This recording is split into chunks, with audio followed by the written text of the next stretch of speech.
Hello YouTube, Red to Green here again with another recap. Today is March 21st, 2022, and it was a decent day. It's Monday. I couldn't wait to start trading today. I didn't feel as excited as I am now when I first started trading. I started kind of late. Nothing was really moving. We had HUSN, PIK kind of giving a little hints of everything, but nonetheless, guys, hit thumbs up. Please subscribe if you like the recaps, and my PnL is coming up. I'm up $1,500 for today, and the stock that brought me to that over that $1,500 mark is NRSN. Wow, what a stock! Gave plenty of opportunities to get in, plenty of opportunities to take profits. Hope you guys didn't FOMO in on some of the last dumps that occurred in the past 30 minutes or so. Yeah, those were some nasty dumps. And fortunately, I didn't trade them because I was already at the level where I was like, you know what? I have way too many trades today. I'm happy where I stand.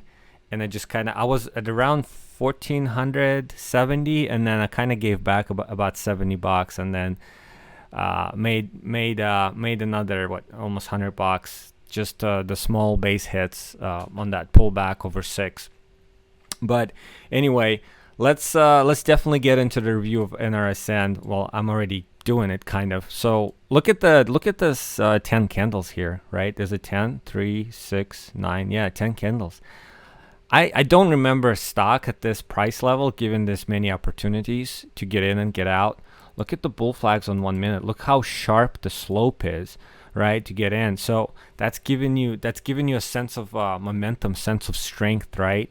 The breakout, it wasn't like clean breakouts, but it was choppy. But there were some opportunities. Sometimes it gave you this micro pullbacks where you able to get in. So that's as long as you were able to sense that early into the move and kind of trust the stock that it could move. I didn't trust it when it was doing this $2 thing, $2.45. I was like, you know what, that's gonna give us about 7 cents, and that's it in a breakout. And then when I saw this candle, I was like, you know what, we're probably going to be already on the backside. And what do you know, it just continued. Look at this, look at those moves. Unfortunately, I didn't get on all of these moves, but I definitely got in some. And I started with about 125 shares, then I went up to 250, then I increased to 500. So that's the 500 was my limit. And I think I stopped trading with 500 shares around the 640 break, like into that 657. And then I kind of just, you know what, I pulled back because what it was doing at some point, it was kind of tapping the halt levels. It did halt at some, I don't remember which level, but it was most of the time it was just tapping that halt level. And I like that type of trading. Unfortunately, I got so rusty trading it because you have to kind of anticipate how many seconds left until they're going to move up that halt level because it was tapping. So you want to get in right before they move up. And unfortunately, one of the trades I did is I got in right when the halt got removed and the stock popped. So you have this like a second or so, maybe a little bit less, when the stock literally just pops as soon as they move up the halt. And then it kind of retraces back, and then it just settles down, decides does it want to continue up or not. And unfortunately, I got in right at the top, and I was like, you know what, I'm getting out. And I think it was a decent 20-something cent loss. So that was unfortunate, but that's the kind of worst trades I remember trading the NRSN.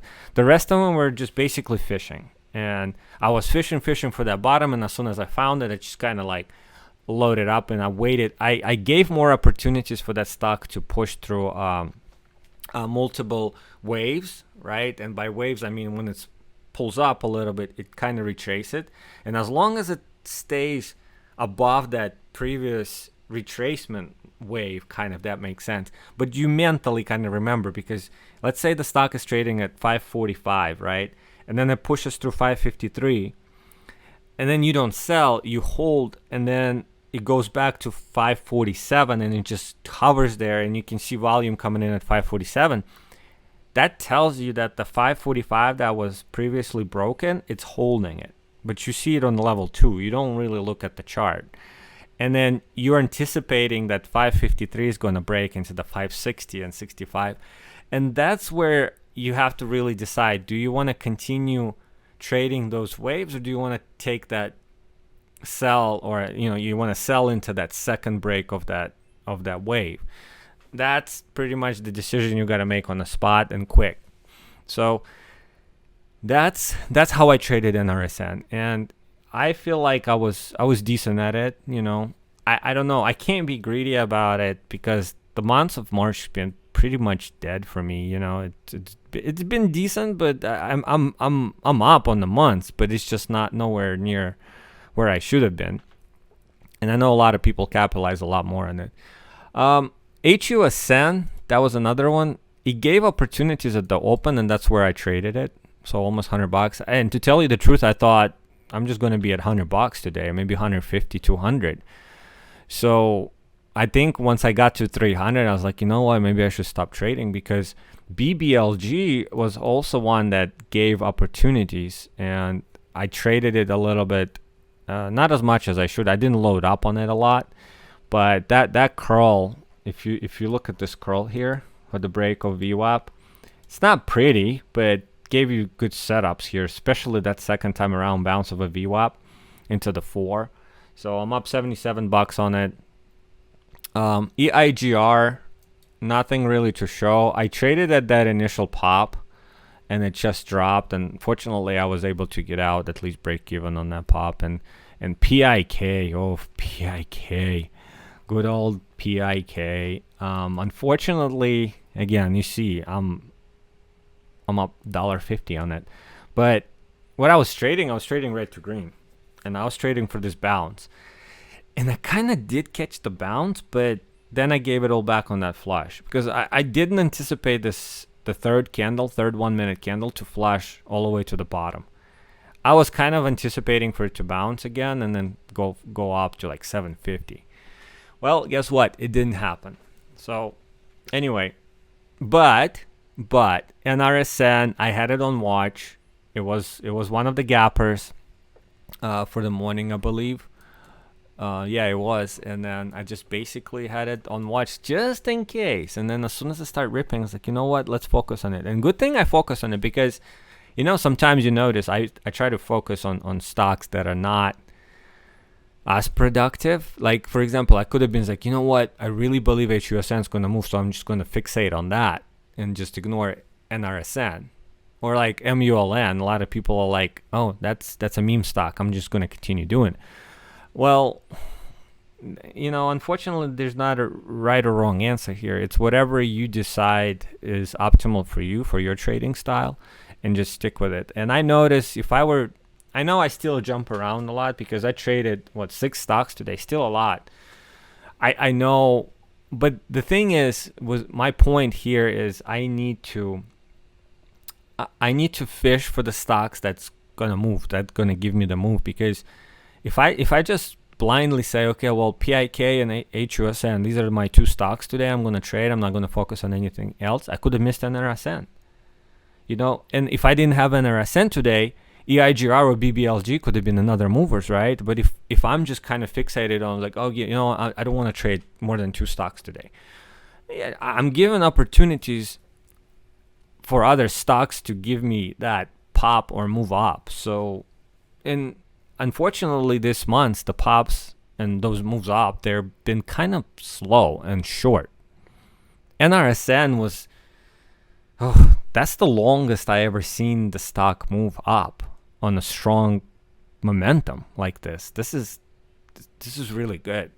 This is beautiful, right? A lot of people, I'm sure, capitalized on this because, it's a shame that we don't get those stocks as often anymore as we used to, because last year during that time we were getting this type of moves all day long.